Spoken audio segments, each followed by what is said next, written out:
শুধু তুমি নেই, কোথাও নেই, সব কিছুই আছে। হাতঘড়ির কাঁটা মেপে সময় আছে, চারপাশের চেনা অচেনা মানুষের ব্যস্ততা আছে।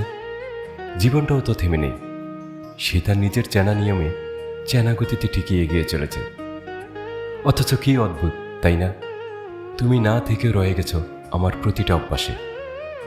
সকালের ঘুম ভাঙার পর প্রথম যে শূন্যতাটা বুক জুড়ে নেমে আসে, সেখানে তুমি। রাত যখন আরও একটু গভীর হয়, যখন চারপাশ নিঝুম হয়ে আসে, তখন বুকের ভেতর জমে থাকা ওই নিঃশব্দ নিঃশ্বাসটাতেও শুধু তুমি। আমাদের একসাথে কাটানো মুহূর্তগুলো আমি এখন আর কোথাও খুঁজে পাই না। সেই চেনা কথাগুলো হারিয়ে গেছে, সেই অপেক্ষার রাতগুলো ফুরিয়ে গেছে, আর সেই মায়াবড় অনুভূতিগুলো, ওগুলো এখন শুধুই অতীত।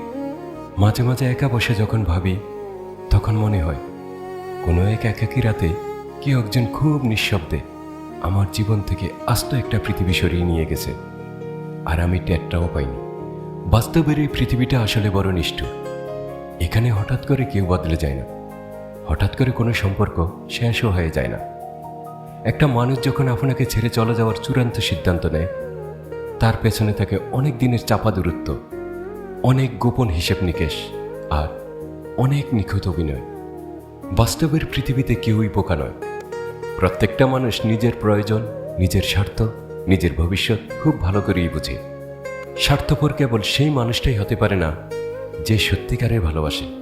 সে বুঝতেই পারে না যে তার সবচেয়ে প্রিয় মানুষটা ভিতরে ভিতরে তাকে ছেড়ে যাওয়ার, তাকে একলা ফেলে যাওয়ার প্রস্তুতি নিচ্ছে।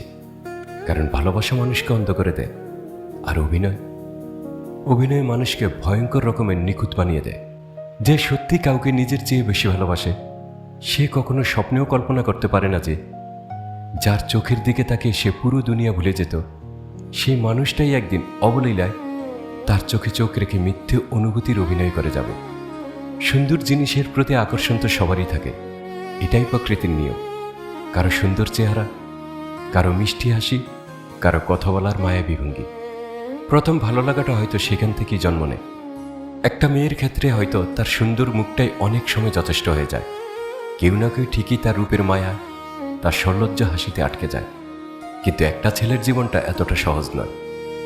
একটা ছেলে শুধু সুন্দর হলে এই সমাজ তাকে মেনে নেয় না। তার কাঁধে থাকতে হয় এক পৃথিবী দায়িত্ব, পকেটে থাকতে হয় টাকা, আর সমাজের চোখে থাকতে হয় তথাকথিত প্রতিষ্ঠা। এই যোগ্যতাগুলো ছাড়া বেশিরভাগ ছেলে এই স্বার্থপর পৃথিবীতে ঠিক একটা ব্যবহার করা জিনিসের মতো। মানুষ তাদের অনুভূতিগুলো ব্যবহার করে, আর প্রয়োজন ফুরিয়ে গেলে মানুষটাকেই ফেলে দেয়। আর এই ছুরি ফেলে দেওয়ার পর একটা ছেলে ভেতরে ভেতরে চুপচাপ ভেঙে চুরমার হয়ে যায়। সে হাসতে হাসতে ভাঙে, মানুষের সামনে খুব স্বাভাবিক থাকার অভিনয় করতে করতেও ভাঙে। তারপর ভাঙা কাচের টুকরোগুলোর মতো নিজেকে আবার নতুন করে গড়তে গড়তে জীবনের সবচেয়ে সুন্দর বসন্তগুলো, সবচেয়ে রঙিন স্বপ্নগুলো কখন যে হারিয়ে যায়, সে নিজেও টের পায় না।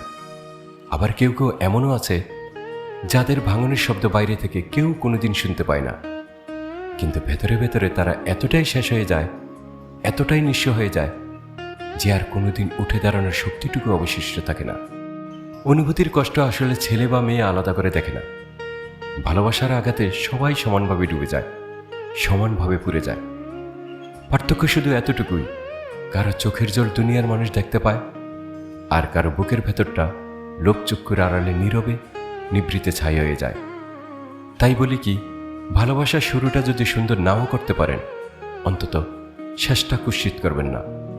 যদি কাউকে আপনার ভালো না লাগে, তবে তাকে মিথ্যে আশা দেখানোর, মিথ্যে মায়া জড়ানোর কোনো প্রয়োজন নেই।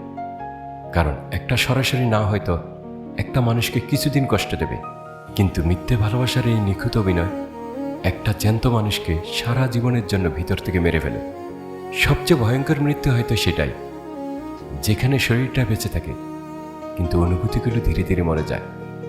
পৃথিবীতে এর চেয়ে বড় চিতা আর নেই, যেখানে একটা মানুষ বেঁচে তো থাকে, কিন্তু ভেতরের মানুষটা মরে যাওয়ার কারণে সে আর কোনোদিন সত্যিকারে বেঁচে থাকার আনন্দ খুঁজে পায় না। কিছু মানুষ সত্যি বেঁচে থেকেও আর কোনোদিন বেঁচে থাকতে পারে না।